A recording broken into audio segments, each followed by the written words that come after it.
So, today's Friday, so it's another tea talk.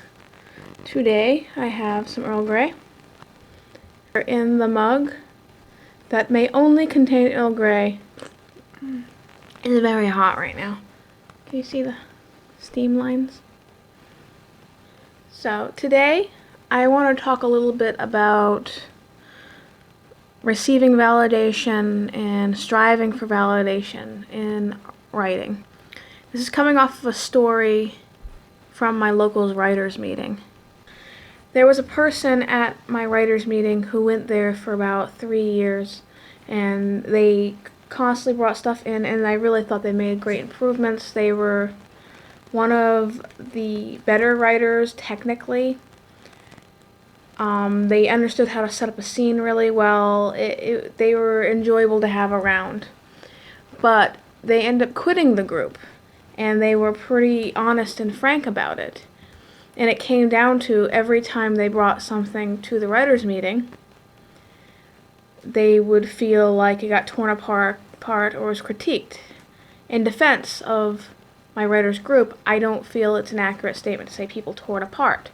Did someone have a critique that possibly could be helpful or not helpful, accept or dismiss each time? Yes. That's pretty much the nature of the writing group. And I'll admit the failings of writing groups that are structured like this, which is sometimes when you bring stuff to the group, people will find something to say about it. Even if there's nothing wrong, they might find something just so they commented on it, because the structure really lends itself to criticism. It lends itself to constructive criticism. So I personally, my own critique of my writers group, which is a critique group, is that they'll often say, this needs to be fixed, or how about this over here, oftentimes when there's really nothing wrong. So, in this person's defense for a while. But on top of that, the nature of the specific writer group is constructive criticism. It is critique. It's a critique group. It's a beta read group. But that really got on them, and this made me think about the concept of expectations when you're going into something. The group has an expectation of every piece of writing presented is going to receive constructive criticism, feedback, all aimed to help you polish or make the piece of work better. However, this individual entered the group looking for validation.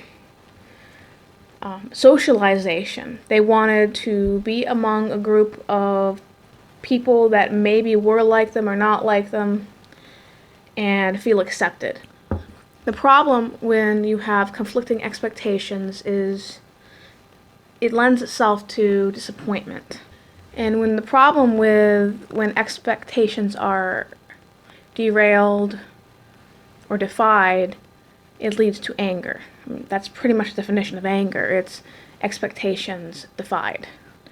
Now, this individual person left the group and they went on an art forum where they posted some drawings that they do now and then, and they received a lot of positive feedback from the community, because that just seems to be how that community works. That is the expectation of that community, is to provide near unconditional support of each other. That's great, because that was what he wanted. With that said, he's pretty much stopped writing altogether. Even though he was doing pretty well, structurally, he understood what he was doing, he knew how to set up a scene pretty well, but there were things he still needed to learn. He hit a hard roadblock in his work when he said he wanted to write a 65,000 word novel, but he had about 15 viewpoint characters. It became, people told him when he set out that that's probably not realistic word count. I mean, he got like tomes like Brandon Sanderson's Way of Kings, which it's literally a Chihuahua killer. You get like that. And that doesn't have anywhere near 15 viewpoint characters. And that thing's huge. It's like, correct me if I'm wrong in the comments, but isn't it like a 300,000 word novel? And it still only has like 4 or 5 viewpoint characters. This guy had 15. And he really wasn't listening to people when they said that you're gonna hit a roadblock so hard with 15 viewpoint characters, and each one of them has to have an arc that has to be somewhat satisfied by the end of this thing. And the novel was intended to be a one-shot, not a series. But he trudged forward for it, because I fully support, if you believe in what you're doing, do it. Regardless of what everyone's saying. Everyone can be wrong. They're not usually, everyone being wrong usually isn't the case, but you know what? Maybe they are. Do it. Godspeed. Bless you on your path. However, he hit the roadblock on his own. And he hit it pretty immediately. I don't think he got very far in the manuscript, and then he just fizzled out. He got frustrated, said this isn't working, because at that point anything he brought to group was so not working. He was receiving a lot of constructive criticism, and I don't think it was mean. No one's ever mean in this group. If you are mean, you don't really last very long. We know how to get rid of assholes, but it was no longer a space where people telling him what a good writer and how good he was setting up scenes, and it was not a creative character idea that you did. It is now people are saying, structurally, how does this make sense? And he's not getting validation. And he quit writing altogether.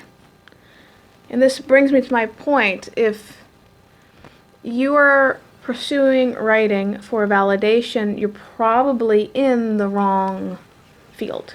It is a lonely art. You sit for months, years alone at a computer, at a typewriter, if you're old school, and you trudge out this manuscript. And then you take 2 years to sell that manuscript, and then you take another 2 years or a year to see it actually published. And then after all of that, some asshole on Amazon leaves a review, 1 star, because Amazon didn't deliver their package appropriately, and it actually affects your own sales and your own rating on Amazon. You could be the most celebrated writer, and that validation will be kept from you.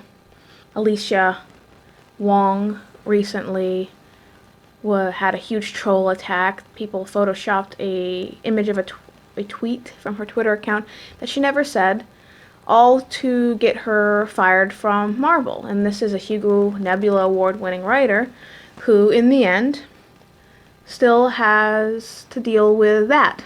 There's still no room for actual validation. There's still people attacking you. And no, I'm not making a video on that controversy ever. I have a very small little YouTube account, and I don't feel like attracting said trolls to myself. I already have enough of them in my Twitter mentions to appease me on that front. So I think when it really comes down to it, this isn't the art for someone who needs instant validation. I think Brandon Sanderson said that if you were willing to take all the manuscripts you ever wrote, put them in a closet where no one would ever read them, would you still get up and write another manuscript the next day? Would you continue doing this art even if it meant no one else would ever read it? No one else would ever give you a thumbs up for it? Do you love story?